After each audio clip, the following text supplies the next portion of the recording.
Estamos con el espacio que tiene Hieral en este programa todos los viernes. Un gusto tenerlo al titular de esa organización de la Fundación Mediterránea, que es Marcelo Capelo. El gusto es nuestro, Eduardo. Bueno, Marcelo, te vamos a preguntar una cosa de cajón, lo que está en la tapa de todos los diarios del país. Dujovne le quiere más ajuste fiscal y pide más sacrificio a las provincias. Sí, ya se conocía que la Nación tenía que ajustar para el año que viene por el acuerdo con el Fondo. Tiene que pasar de un déficit de 2,7% del Producto Bruto a 1,3%, prácticamente la mitad en un año. La novedad sería que también le van a exigir a las provincias, o le van a solicitar a las provincias que ajusten prácticamente por el mismo monto que ajustaría la Nación. 150.000 millones de pesos de ajuste en la Nación y otros 150.000 en las provincias. Eso es un poco inesperado, dado que en la negociación con el FMI básicamente se había realizado sobre las cuentas nacionales y no tanto sobre las provinciales. ¿Y eso cómo debe leerse? ¿Cómo es el impacto de eso? Las provincias son autónomas. Ahora, ¿cómo puede la Nación lograr que las provincias ajusten? Enviándoles menos dinero de lo que es discrecional. Está el dinero que va a las provincias, que es coparticipación, eso no se puede tocar salvo que cambie la ley, pero después hay otro dinero que va en forma más discrecional. Obra pública, ayuda social. Obra pública, dinero para la educación, para complementar los sueldos de los docentes, por ejemplo. Que esa parte, para las cajas de jubilaciones también reciben dinero en lo que sería lo discrecional.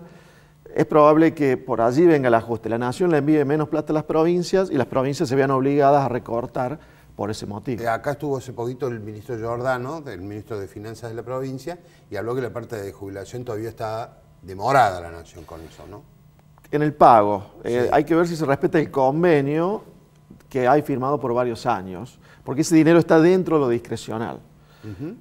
Hasta ahora en los diarios no está saliendo recortes en ese rubro, sino en otros de lo que se considera discrecional. La obra pública, que las provincias se hagan cargo de ese suplemento salarial a los docentes que está pagando la Nación, que creo que a Córdoba no lo afecta, son para las provincias que tienen salarios más bajos en el sector docente, y así con algunos otros recortes que evidentemente van a doler en muchas provincias. ¿Qué puede pasar en Córdoba?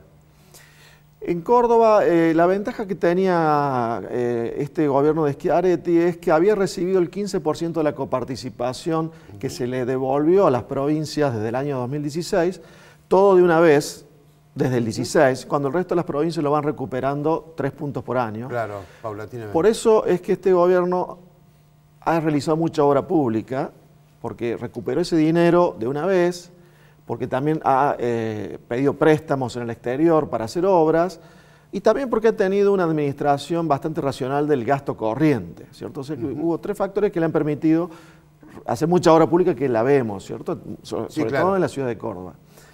Lo que va a ocurrir, me parece, es que no se va a poder seguir viendo ese nivel de obra pública en los próximos años. O sea, hemos tenido una ventana de 2 o 3 años donde hemos tenido un cambio bastante importante en la infraestructura de la provincia, porque además se agregaron algunas obras nacionales, como la Ruta 19, y algunas otras, siendo que Córdoba no recibía obras desde hace muchos años. Entonces, Córdoba lo va a haber aprovechado bien, me parece, 2 o 3 años de mucha obra pública, provincial, nacional, pero no hay que esperar que eso siga siendo así, sino que va a venir una época normal de gasto en materia de obra pública, y ahí hay que esperar que a su vez las cuentas queden equilibradas. O sea, por eso es bueno que ese dinero que entró de más a la provincia en este tiempo se haya utilizado en obras y no en gasto corriente, que después es muy difícil de ajustar. La inflación en Córdoba superó el 3%. Se dice que la de la Nación va a estar un poquito por encima. Va a ser una fuerte complicación esa para los sectores productivos, ¿no?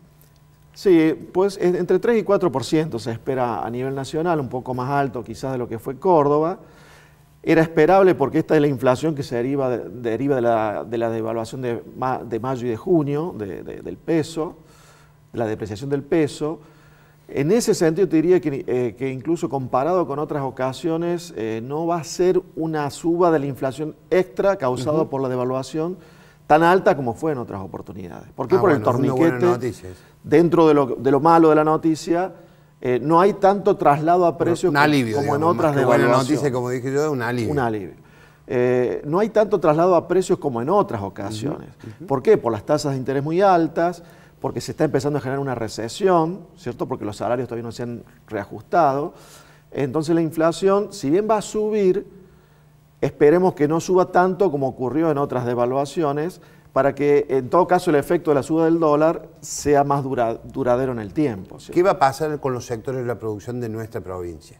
Sobre todo con los de las grandes urbes que tienen que ver con las fábricas, así entre comillas. En lo que es ¿no? consumo masivo, que ya venía con complicaciones, eso va a empeorar, que es lo que depende del poder adquisitivo del salario, porque este año cae el poder adquisitivo del salario. Sin duda.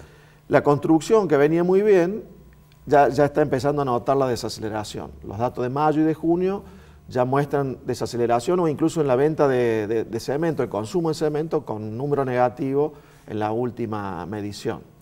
Además se está desacelerando el crédito en general y el hipotecario, que yo creo que ahí es tanto por oferta como por demanda. Los bancos tienen menos capacidad para prestar, porque por ejemplo les subieron los encajes, lo que tienen que reservar, pero también por el lado de la demanda la gente tiene un poco más de temor de endeudarse en un crédito que ajusta por UVA, que ajusta por inflación, y por ambos motivos me parece que se desacelera el crédito hipotecario que venía con una velocidad muy, muy fuerte. ¿Se puede calcular, se puede estimar cuánto va a durar este periodo de, no quiero hablar de recesión tan directamente, pero sí este periodo gris, digamos, dentro del crecimiento de Argentina?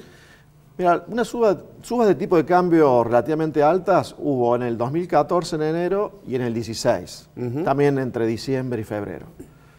El dólar sube muchas veces en el verano, ¿no? Sí.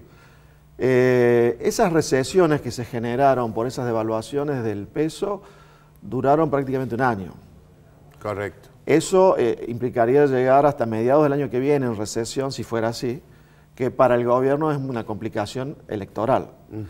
Lo que yo creo que va a ocurrir es que el gobierno se va a preocupar por tratar de reactivar desde diciembre en adelante, diciembre además porque es un mes complicado socialmente, desde hace un tiempo en Argentina, claro. Y supongo que querrán empalmar a partir de diciembre con una recuperación, que cómo podrían lograrla, y aflojando un poco en materia salarial, sobre todo para los privados, porque en el sector público con el ajuste que va a haber, los sueldos del sector público van a venir rezagados, pero que quizá el sector privado otorgue algún bono de fin de año que se continúe luego para tratar de reactivar el consumo, al menos de los asalariados privados. Bien. Lo veo más complicado para el sector público. Bien, Marcelo, muchísimas gracias por el contacto, como siempre, y esperamos a llegar el próximo viernes. Gracias a usted. Que tenga un buen fin de semana. ¿Va a ver el Mundial usted? ¿Sí? ¿La final? El domingo. El sábado voy a estar trabajando. Pero ¿Quién gana el domingo? A ver, un pronóstico. Y yo creo que Francia está mejor preparada, mejor equipo, pero quizás me parece que puede ser mayoritario el ánimo en Argentina para que sea Croacia. Que porque es el más pequeño, ¿no? Además Francia nos alcanzaría en Copas del Mundo. Eso nos dolería un poquito. Por eso nos fijamos.